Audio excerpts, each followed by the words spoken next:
Now, if you want to know about resilience, ask the residents of Mildura. They're still flooded, businesses are shut down, but they are fighting back with a genius tourism pitch.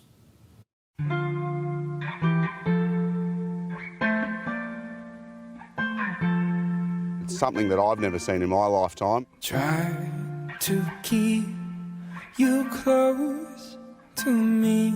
With this amount of water running through the Murray, it really is unbelievable. It's always a challenge on the river. No 2 days are the same. Hold back the river, hold back. Definitely very high, and hope we don't see it again for a long time.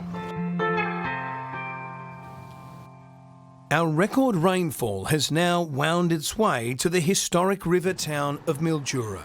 Here, the mighty Murray has flexed its muscles, bursting its banks and flowing at a speed that truly is a current affair. Street signs are obsolete, local roads swallowed up, trees are down, equipment flooded, and properties are underwater, meaning business operators like Ashton McKenzie and her dad Ivan can only access their land via tinny.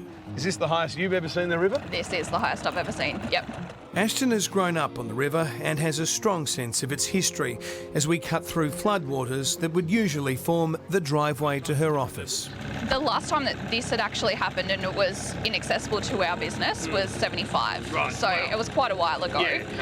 Gliding under the corrugated roof that usually sits above the staff carport, we arrive at Ashton's family business, Mildura Paddle Steamers. This should be peak period for functions and tourism bookings. Not this year. We've missed school holidays, weddings in October and November, and our January wedding season's also quite big, and then all of our Christmas functions where we're usually out nearly every night during December for Christmas. Sounds like a pretty big blow. It has been a big blow for us. Ash checks in regularly on the paddle steamer Melbourne, the Mundu and the Rothbury, but with the fleet engine powering wood piles still underwater and the river closed for commercial use, it'll be some time before they sail again. We don't know when we'll be back up in operation because there'll be a big clean-up. So we're looking maybe February, March at resuming. Ash, the waters are coming down, but you seem to be able to keep your spirits high. Yes, yep. I always look at the positive sides of things, that the river's bringing new life everywhere and it's just something you've got to go through. Ash is inspired by the vision of her grandfather, local legend Captain Albie Poynton. And that's the story right along. There's challenges the whole time. Captain Albie and his wife Frida founded the company and steered it through the floods of 1956, which still has the highest mark on record, and again during the floods of 1974-75. We're walking in the footsteps of my grandparents' generation. I reckon your ma and pa would be pretty proud of you, Ash. Oh, thank you. They did call me their rock. But yeah, I just had that connection with them, and yeah, keeping their legacy alive is a lot to me. It's gonna make me cry. Back in the town centre, beneath this flooded fence line and sunken seating, is actually the Mildura Tennis Club. Adelaide-based grandparents Sue and John are tennis lovers and can't believe their eyes. We came here, and we're trying to think how many years ago, to see the Davis Cup, just on those courts, and that was amazing, and now they're underwater. According to the history books, that was 1998, Mildura hosting Pat Rafter and the Woodies in a losing tie to Zimbabwe. This is what the stadium looked like from the air for that event, and this is how the tennis club looks today. And the width of the water is just incredible. Just cannot get over the width. Sue and John aren't the only ones in Mildura stopping to see the record-breaking flood. Andrew and Nikki are over from Perth. It's phenomenal, isn't it? It certainly is mighty at the moment. It's unbelievable, yeah. A flow of curious eco-tourists is one flood the region would welcome, according to Mildura Mayor Liam Wood. Now that we've hit the peak and we know where we're at and where our safety lies concerned, it now needs to turn into an ecological tourism aspect. Come and see our historic hazard might seem like an unusual pitch, but with the roads into town remaining open and restaurants and hotels still operating, Mayor Wood says it's worth a look.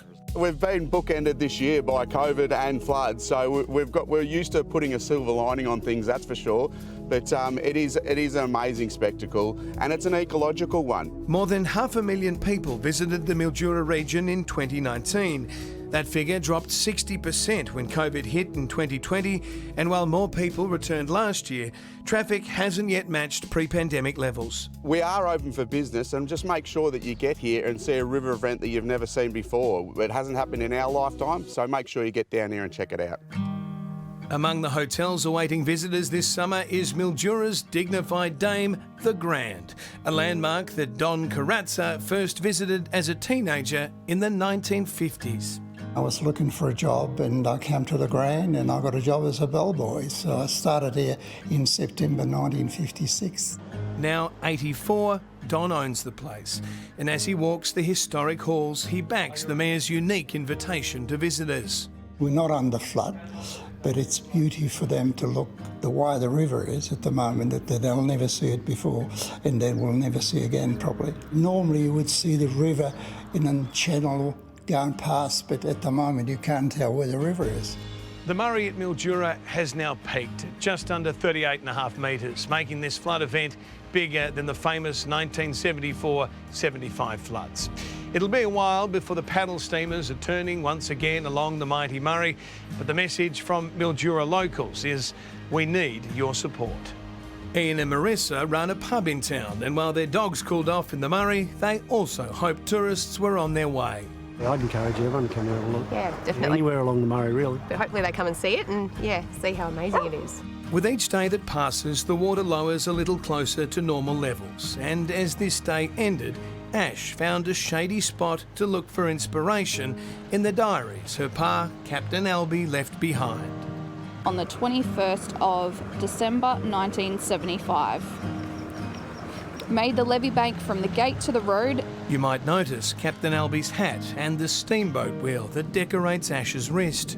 It shows her determination to honour her family's legacy on the Murray River and provide an example of resilience to the many other towns around Australia hit hard by natural disasters this year. Ash's view is that in this land of flooding rains, there's always a reason for hope. For as spectacular as a Murray River sunset might be, the new day that follows could be even better.